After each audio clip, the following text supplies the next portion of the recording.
Kani guys, mo ni ang isdang tuloy. So magkilaw ta ni ron. So dali. Ato ingredients kay isdang tuloy. Kaso mo ni atong gihiwa na siya. Nani. Mix na to sa bowl. Ayun na. Oops. Oy labot ang extract.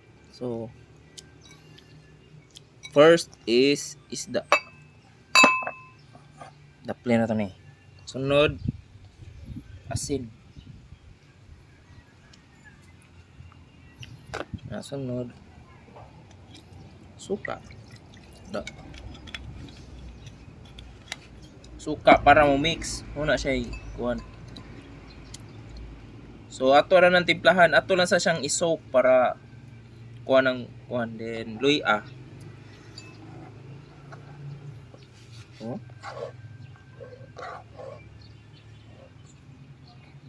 Kaning sibuyas.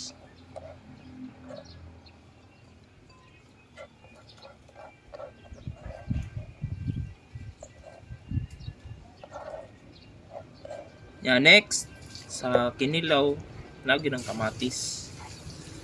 Mo ni mo neutralize sa suka. Okay. Wait lang, antod mo puti na siyang isda. Ano isda? Puti na siya. Kaya maluto naman siya sa vinegar. Kani guys, tilaw. Kani. Try din na to.